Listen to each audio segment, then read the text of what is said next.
Bonjour, morning brief du 8 mars 2017. Marché action maghrébin en baisse aujourd'hui, aussi bien donc sur la bourse de Casa que sur la bourse de Tunis. Pas mal d'actualités aujourd'hui, surtout le secteur bancaire, aussi bien au Maroc que qu'en Tunisie. Je commence rapidement un peu en donnant les chiffres, les principaux chiffres de la séance du 7 mars 2017. Donc le Mazi a perdu 0,27%, on est à 2,59% depuis le début de l'année. Volume à moins de 100 millions de dirhams, à 92 millions de dirhams. Tijari Wafek qui a publié aujourd'hui ces chiffres a été le titre le plus échangé avec 26 millions 6 de volume. Pour ce qui est des variations, des plus importantes variations, à signaler Minière Twissit plus 3,69%, LBV Label V plus 2,99% et ibmaroc.com plus 2,88%. Alors pour ce qui est de l'actualité des sociétés, notamment de Tijari Wafek a publié des chiffres supérieurs à nos attentes. Pour ce qui est du PNB, c'est légèrement supérieur par rapport à nos prévisions. Le PNB en 2016 affiche une croissance de 3,6% à 19 milliards 7 contre 2,1% de progression prévue par Alpha Mena. Pour ce qui est du résultat net part du groupe, il ressort en hausse de 6,7% à 5,7 milliards de dirhams, alors qu'on s'attendait à plus 2,3% pour l'année 2016. Cette différence par rapport au niveau du bottom line résulte essentiellement d'une baisse du coût du risque autour de 2 milliards de dirhams. Pour ce qui est du dividende, le dividende a été également revu à la hausse, 12 dirhams versus 11 dirhams l'année dernière. Nous, on était également sur un dividende stable autour de 11 dirhams. Nous, on sommes à la vente sur Tijari Wafek avec un target price à 316 dirhams. Modèle under review, donc under review. Normalement, on va réviser à la hausse, légèrement à la hausse, les chiffres de 2017-2018, notamment au niveau du bottom line, en réduisant le coût du risque actuellement prévu au niveau de notre modèle. Autre information concerne également l'autre banque marocaine BCP. Selon Jeune Afrique Business Plus, DPI, le fonds britannique et BCP ont finalisé leur opération sur le capital de la Banque Atlantique. Le closing de cette opération est prévu pour le 16 mars 2017. Alors il s'agit d'une entrée dans le capital de la Banque Atlantique, du holding, disons, de la Banque africaine de BCP, de la part de DPI, qui est un fonds britannique. Les dernières nouvelles parlaient d'une entrée à hauteur de 20% au niveau du capital de Atlantic Banque Internationale. On verra un peu plus les détails qui sera publié certainement par BCP. Alors, je cède la parole à Bassem pour commenter la séance de la Bourse de Tunis. Merci Kais. La 47e séance de la Bourse de Tunis était assez calme. 4,2 millions de dinars d'échanges, soit un peu moins de 1,8 million d'euros, dont 1,7 million de dinars sur le seul titre Carta Semat. Alors, Carta Semat a été fortement sanctionné aujourd'hui par le marché, moins 3,51%, avec une réservation à la baisse en fin de séance. Il y a également une baisse de Salim. Salim, c'est un titre qui inquiète puisqu'il est sur une tendance fortement négative depuis le début de l'année. Très faible volume d'échange. Le titre, donc, il a perdu un peu plus de 20% sur l'année, et il n'y a plus cet engouement à l'achat qu'on a vu l'année dernière et qui a tiré le titre à la hausse. Donc c'est un titre à suivre, hein, sachant que notre modèle ne s'attend pas à une baisse particulière des bénéfices.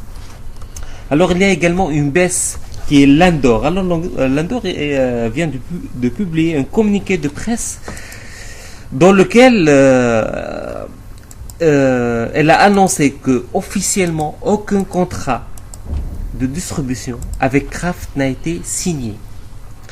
En plus, le marché russe il est encore en phase de prospection. Donc cela a clairement constitué une déception pour le marché. Le titre a été sanctionné et comme carte à ses mains. Donc le titre il a terminé la séance réservée à la baisse et le titre risque sérieusement de terminer la semaine sur une telle tendance. Au niveau des hausses, on a Somoser, donc plus 6% pour le titre. BH plus 4,49%, et là donc c'est le dossier des banques publiques. Price va revenir là-dessus, et il y a également SIP. Alors SIP qui a gagné 4,3%. Donc en fait le site de bourse il vient de publier un article sur la compagnie. Alors il affirme que une délégation du fabricant asiatique Toyomoto, il est actuellement en visite à l'usine en Tunisie pour prospecter donc l'infrastructure existante.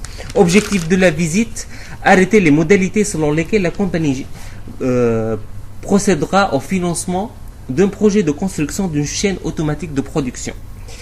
Donc ainsi la CIF va restructurer son capital avec une réduction de capital de 12 millions de dinars à 6 millions de dinars avant de le porter à 100 millions de dinars. Bien sûr, ça c'est toujours un projet et on attend les étapes concrètes pour réaliser cet investissement qui serait ainsi important en cas de réalisation. Une information d'ordre macroéconomique, l'inflation, ça reste stable à 4,6% au mois de février 2016. Donc je cède la parole de nouveau à Reis pour commenter le reste de l'actualité. Alors à propos des banques publiques, toujours un thème très discuté et disons chaud en Tunisie. Alors dans une interview accordée par le conseiller du chef du gouvernement, M. Lotfi Ben Sessi, pour ce qui est des banques publiques, alors d'après M. Lotfi Ben Sessi, il estime que BH sera, oui, il a annoncé disons que la BH sera privatisée. Après on verra est-ce que ça sera comment la manière, où est le temps, les délais, tout ça pour la privatisation de la BH, parce qu'après il faut également négocier avec le syndicat. Est-ce que on doit passer ou pas par le Parlement? Ça c'est un process très très long et qui va prendre du temps. Maintenant ce qui est sûr, et nous on l'avait dit, s'il y a une banque qui est vendable, c'est probablement BH avec toutes nos réserves par rapport à certains éléments, notamment financiers et bilanciels de BH.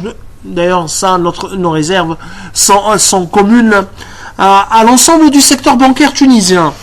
Alors, STB c'est un cas très intéressant. Alors, on a une confirmation de la part du gouvernement tunisien, puisque Lotfi Ben Sessi représente le gouvernement tunisien. Il confirme que le FMI a demandé à l'État tunisien de provisionner 400 millions de dinars en première tranche sur le risque BFT. Donc, on ne sait pas, est-ce que c'est l'État tunisien qui va provisionner ou bien la STB, alors que il confirme également que STB est invendable au vu du risque BFT.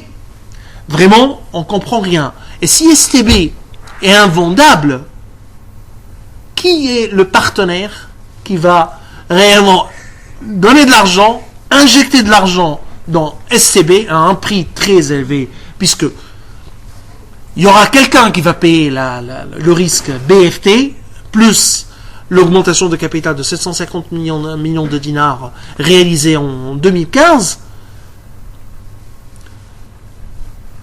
Quel est l'investisseur ou le partenaire qui va injecter de l'argent sans prendre le contrôle dans une banque telle que la STB?